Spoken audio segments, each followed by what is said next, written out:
Hello friends, this is Vishwajit. आज हम लोग नया टॉपिक शुरू कर रहे हैं, प्रेजेंट कंटिन्यूअस टेंस। हम लोग पिछले टॉपिक में पढ़े थे सिंपल प्रेजेंट टेंस। अब नेक्स्ट टॉपिक हमारा present continuous tense. Simple present, present continuous, उसके बाद प्रेजेंट परफेक्ट, उसके बाद प्रेजेंट परफेक्ट कंटिन्यूअस। ठीक है, ये प्रेजेंट टेंस के चल रहे हैं टाइप्स। ठीक है, चलिए देखते हैं, इसको अच्छे से क्लियर करते हैं। चलिए देखिए, प्रेजेंट कंटिन्यूअस टेंस, इस टेंस की क्रिया से यह बोध होता है कि कोई कार्य वर्तमान समय में हो रहा है। कोई कार्य वर्तमान समय में हो रहा है मतलब अभी कंटिन्यू है। क्या कहते हैं, हम कंटिन्यू मेहनत कर रहे हैं, मतलब कंटिन्यू लगातार कर रहे हैं, किसी काम को लगातार कर रहे हैं, छोड़े नहीं है, अभी तक कर रहे हैं। मैं अभी तक मेहनत कर रहा हूँ, छोड़ा नहीं हूँ, कर रहा हूँ। ये देखिए, इस टेंस के वर्तमान समय में कर रहा हूँ। ठीक है, वर्तमान समय में हो रहा है। इस टेंस से यही पता चलता है कि कोई कार्य वर्तमान समय में हो रहा है। सिंपल लैंग्वेज में लिख दिया हूँ समझने के लिए। ठीक है, अब देखिए, अब हिंदी वाक्य का पहचान कैसे करेंगे कि ये वाक्य प्रेजेंट कंटिन्यूअस टेंस में है। ये वाक्य प्रेजेंट कंटिन्यूअस टेंस में, ये कैसे पहचानेंगे? तो इसके लिए देखिए, जिस हिंदी वाक्य के अंत में रहा, रहे, रही के बाद हैं, हूँ, हो लगा रहे, क्या लगा रहे? रहा, रहे, रही के बाद हैं, हूँ, हो लगा रहे, उस वाक्य को हम कहेंगे ये प्रेजेंट कंटिन्यूअस में है। सिंपल सा लॉजिक है। ठीक है, रहा, रहे, रही के बाद हैं, हूँ, हो लगा रहे। आपको क्लियर करने के लिए एक एग्जांपल देता हूँ।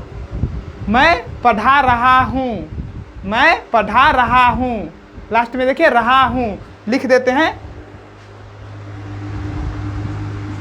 मैं पढ़ा रहा हूँ,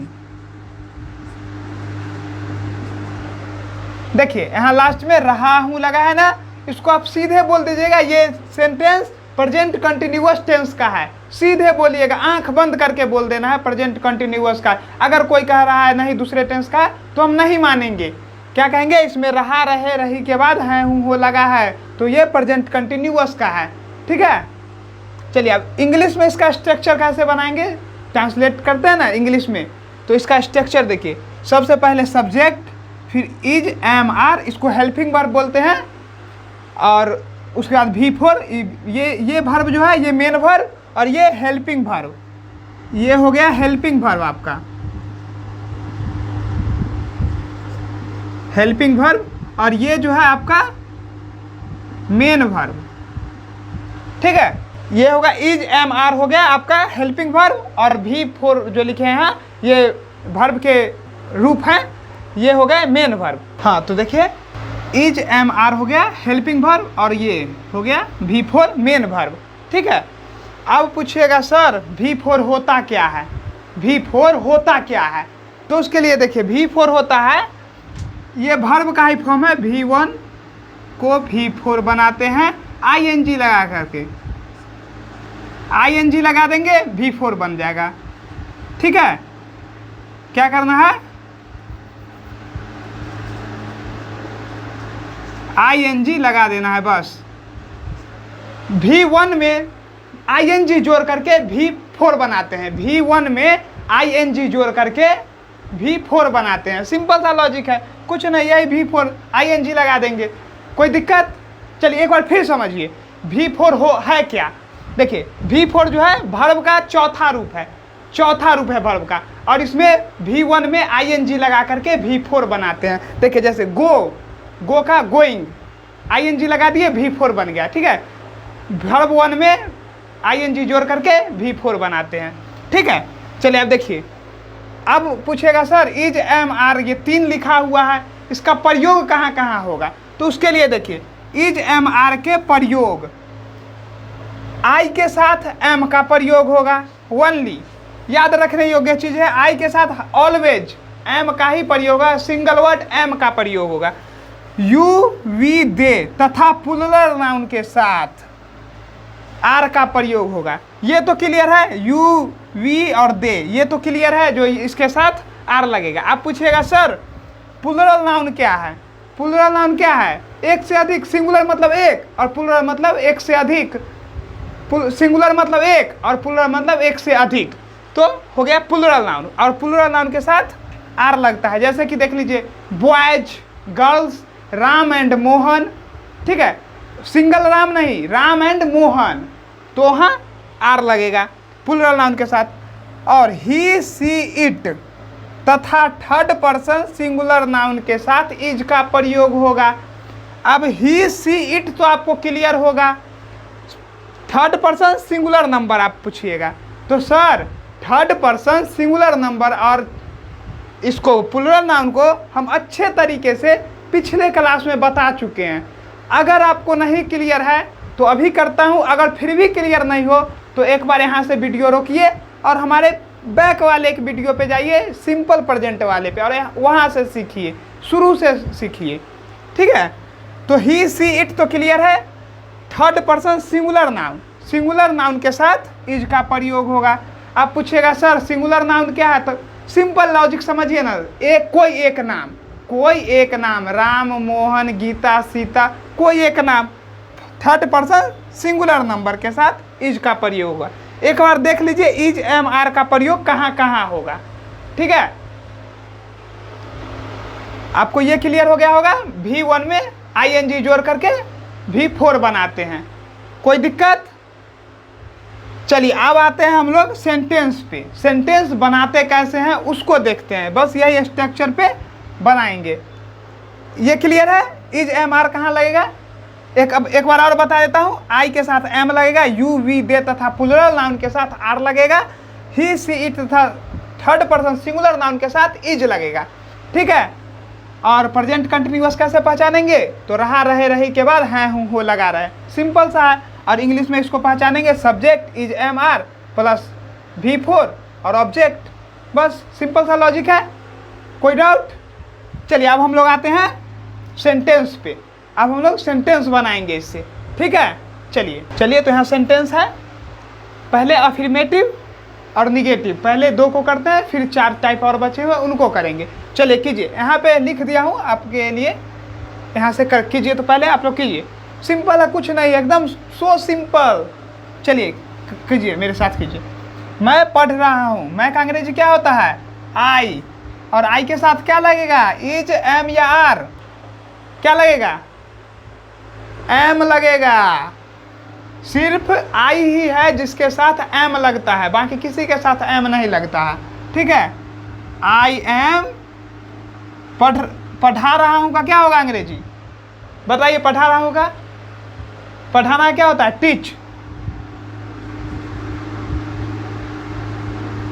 टीच और V4 बनाएंगे तो ing लगा देंगे, आई एम टीचिंग। यहाँ पे ऑब्जेक्ट नहीं है तो ऑब्जेक्ट नहीं देंगे, ठीक है। I am teaching. चलिए नेक्स्ट, वह बाजार जा रही है, she is going to market. क्या बनेगा? She is going to market. पूछेगा कैसे? तो देखिए वह बाजार जा रही है, यहाँ सी लगाए क्योंकि यहाँ स्त्रीलिंग है, ठीक है। तो see helping verb, he see it के साथ क्या लगता है? इज लगता है, तो इज लगा दिए। V4 बनाएंगे, गो, जाना क्या होता है? गो, और इसमें ing लगाएंगे तो V4 बनेगा, तो गोइंग, और बाजार जाना का बाजार लगा हुआ है ऑब्जेक्ट, तो यहाँ गोइंग टू मार्केट, ठीक है। अब एक बना देते हैं यू से। देखिए तुम दौड़ रहे हो, यू आर रनिंग। क्या होगा? You are running. So simple. तुम का यू के साथ आर का प्रयोग होता है, किसका? आर का प्रयोग होता है, और दौड़ना का रनिंग। अब यही रहता है तुम दौड़ रहे हो, यहाँ लिखा हुआ तुम दौड़ रहे हो, और यहाँ रहता तुम मैदान में दौड़ रहे हो, तो you are running in the field. क्या होगा? You are running in the field, क्योंकि यहाँ ऑब्जेक्ट नहीं है तो यहाँ, ठीक है। अगर यहाँ मैदान में रहता तो, ठीक है, ये ऑब्जेक्ट के लिए बता दिए हैं, ठीक है। ये मत पूछिए कि इसी में जोड़ दिए हैं, ठीक है, ये बता दिए हैं, ठीक है। चलिए अब निगेटिव है, कुछ नहीं है इसी में निगेटिव, तो इज एम आर के बाद नॉट लगा देना, कुछ नहीं है। निगेटिव सेंटेंस में क्या करना है? इज एम आर के बाद नॉट लगा देना है। क्या करना है? नॉट लगा देना है, इज एम आर के बाद नॉट लगा देना है। देखिए एक बार, इसी को बना देते हैं, एक को बना देता हूँ, फिर आप लोग कर लीजिएगा, ठीक है।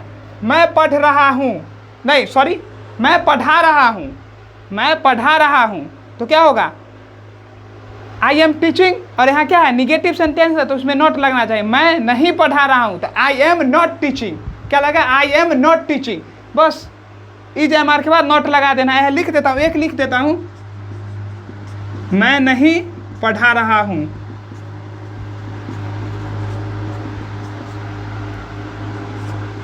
आई एम नॉट टीचिंग, ठीक है सर, देख लीजिए, आई एम नॉट टीचिंग, बस एम के बाद नॉट लगा दिए। यहाँ क्या करेंगे, वह बाजार नहीं जा रही है, she is not going to market, तुम दौड़ रहे हो, तुम दौड़ रहे हो क्या बना, यू आर रनिंग, और यहाँ रहेगा तुम नहीं दौड़ रहे हो तो यू आर नॉट रनिंग। लिख दूँ या छोड़ दूँ, क्लियर है, लिखना पड़ेगा, चलिए क्लियर है, बस नोट लगा देना है, कोई प्रॉब्लम नहीं होना चाहिए। अगर प्रॉब्लम है तो फिर से समझिए, बस कुछ नहीं है, इज एम आर के बाद नोट लगा देना है, ठीक है, देख लीजिए एक बार, इज एम आर के बाद नोट लगा देना है, बस कुछ नहीं है, निगेटिव सेंटेंस में इज एम आर के बाद नोट लगा देना है। नोट कहाँ लगेगा, यहाँ पे, अगर इसको निगेटिव बनाएंगे तो यहाँ पे नोट लगाएंगे, इसको निगेटिव बनाएंगे तो यहाँ पे नोट लगाएंगे, ठीक है। चलिए ये क्लियर है, अब बढ़ते हैं नेक्स्ट टाइप पे, ठीक है। चलिए अब नेक्स्ट है इंट्रोगेटिव सेंटेंस। क्या है, इंट्रोगेटिव सेंटेंस और इंट्रोगेटिव निगेटिव सेंटेंस। तो इसका मैं लिख दिया हूँ, यहाँ देख लीजिए, स्ट्रक्चर कुछ नहीं है, बस इज एम आर को आगे कर दिया हूँ, कुछ नहीं किया हूँ, इज एम आर को आगे कर दिया हूँ। इंट्रोगेटिव में क्या करते हैं, हेल्पिंग वर्ब को आगे कर देते हैं, सिंपल लॉजिक। इंट्रोगेटिव सेंटेंस में हमेशा हेल्पिंग वर्ब को आगे कर देंगे, ठीक है। तो देखिए is am are subject plus V4 plus object, यहाँ कुछ सेंटेंस लिखा हुआ है, आप लोग इस पे बैठा दीजिए, बस सिंपल लॉजिक। चलिए बैठाते हैं हम। क्या तुम दिल्ली जा रहे हो, तुम के साथ क्या लगता है, यू के साथ आर लगता है, तो आर पहले कर देंगे, are you going to Delhi, sign of interrogation, इसको क्वेश्चन मार्क भी कहते हैं। क्या तुम दिल्ली जा रहे हो, are you going to Delhi. हमारा ये सेंटेंस सही है, बोलिए सही है, जी सर बिल्कुल सही है, are you going to Delhi, देख लीजिए एकदम। उसके बाद क्या वह पढ़ रही है, क्या वह पढ़ रही है, सी के साथ क्या लगता है, इज लगता है, is she reading, question mark. यहाँ ऑब्जेक्ट नहीं है इसलिए ऑब्जेक्ट नहीं लगाए, यहाँ ऑब्जेक्ट था इसीलिए ऑब्जेक्ट में दिल्ली लगाए हैं, ठीक है। इज सी रीडिंग, क्या वह पढ़ रही है, सिंपल है, हेल्पिंग वर्ब को आगे कर दिए हैं, ठीक है। कोई प्रॉब्लम इसमें, सिंपल है, कुछ कोई प्रॉब्लम नहीं होगा। आप लोग इसका प्रैक्टिस कीजिएगा, ठीक है। वो कहते हैं ना, प्रैक्टिस मेक्स मैन परफेक्ट, ठीक है। तो प्रैक्टिस करते रहिए, प्रैक्टिस कभी नहीं छोड़ना है। हमको अब एक एग्जाम दिए, उसमें एक टेस्ट दिए, उसमें एक गलत हो गया, ठीक है, तो इसका मतलब क्या, हम छोड़ देंगे, किताब वगैरह छोड़ दें, कुछ नहीं करें, नहीं सर, फिर से मेहनत करेंगे, फिर से पढ़ेंगे, फिर से वीडियो देखेंगे, नहीं समझ में आएगा फिर से देखेंगे, बार बार देखेंगे, ठीक है। चलिए ये क्लियर है। अब इसका इंट्रोगेटिव निगेटिव, ठीक है। इंट्रोगेटिव निगेटिव में कुछ नहीं करना है, बस नॉट जोड़ देना है, सब्जेक्ट के बाद नॉट जोड़ देना है, यहाँ सब्जेक्ट के बाद नॉट जोड़ देना है, कुछ नहीं है। उसमें भी नॉट जोड़े थे, इसमें भी सब्जेक्ट निगेटिव है, सीधा निगेटिव समझिए, मतलब नॉट, निगेटिव मतलब नॉट, सिंपल वे में, और सब्जेक्ट के बाद निगेटिव मतलब नॉट जोड़ देंगे। चलिए इसी का बना देता हूँ नीचे एक, आप लोग के समझने के लिए। Are you not going to Delhi,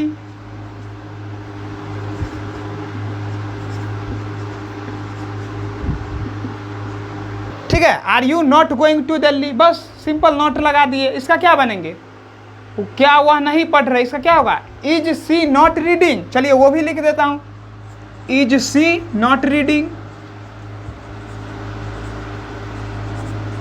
देखिए थोड़ा राइटिंग का आप लोग मैनेज कर देगा, मैं बोल रहा हूं उस पर ध्यान दीजिए, ठीक है।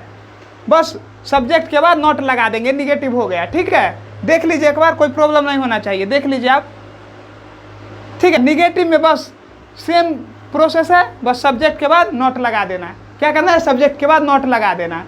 ठीक है, चलिए अब नेक्स्ट देखते हैं WH वर्ड। तो चलिए अब आते हैं WH वर्ड्स पे। WH वर्ड्स में भी कुछ नहीं है। इंट्रोगेटिव में इज एम आर को आगे किए थे और इज एम आर के आगे भी WH वर्ड कर देंगे। क्या करेंगे?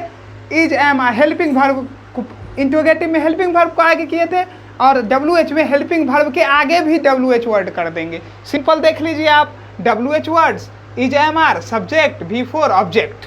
सिंपल, WH वर्ड्स को आगे लगा दिए, कोई दिक्कत नहीं। वह क्यों हंस रही है, ट्रांसलेशन पहले बना, इसी में बनाइए। वह क्यों हंस रही है, चलिए बताइए क्यों का क्या होता है? वाई, तो यहाँ लिखेंगे वाई, वाई। और वह क्यों हंस रही है, तो सी के साथ क्या लगेगा? Is. Why is she laughing, हंसना का होता है लाफ, तो लाफिंग। और question mark, why is she laughing. बताइए सही है? सही है sir, why is she laughing. हंस रही है, आपका शक्लें खराब है इसीलिए हंस रही है, आपका शक्ल देख के हंस रही है।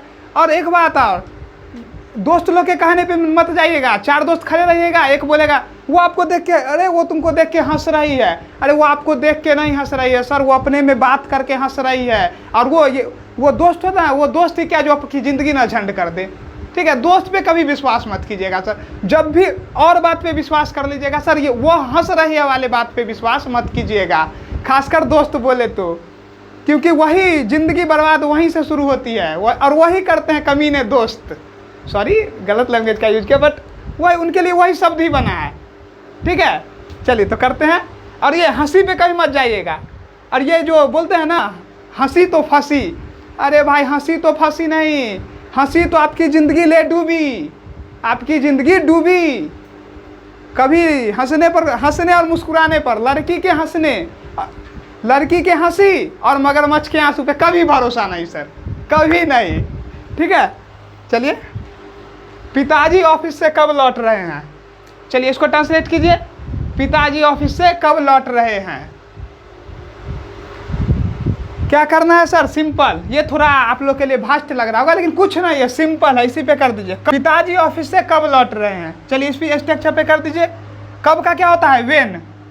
वेन और फादर के साथ क्या लगेगा sir? 3rd person singular number है, इज लगेगा। When is father, when is father, और उसके बाद सब्जेक्ट कर दिया। अब वर्ब, लौटना का क्या होता है?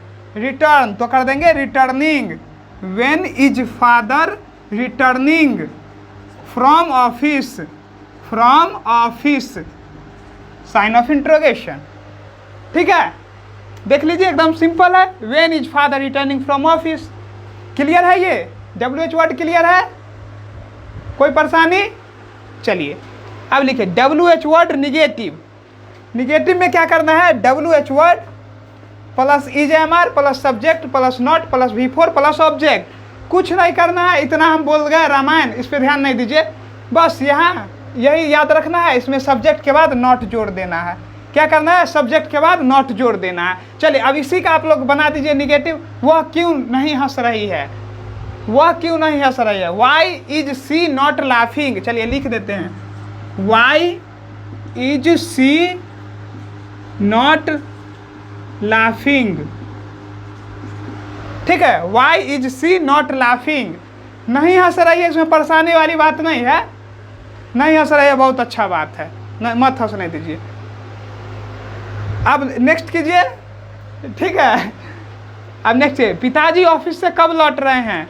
When is father returning from office, इसी का निगेटिव कर देंगे। पिताजी ऑफिस से कब नहीं लौट रहे हैं, तो when is father not returning from office, यहाँ लगा देंगे नॉट। ठीक है, निगेटिव करेंगे तो। ठीक है, अब आप लोग एक सेंटेंस बनाइए। तो पहले सेंटेंस है वह क्यों नहीं जाती है, वह क्यों नहीं जाती है। हमने क्या बोला sir?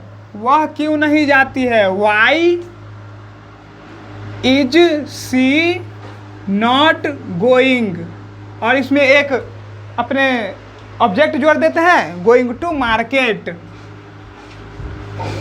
Going to market, why is she not going to market. देख लीजिए उससे बैठ गया WH वर्ड, पहले WH वर्ड फिर इज MR, तो सी के साथ इज का प्रयोग होगा तो इज, फिर सब्जेक्ट, फिर नॉट, फिर V4, फिर ऑब्जेक्ट। Okay, any doubt? देख लीजिए अच्छे से, कोई डाउट नहीं होना चाहिए, ठीक है।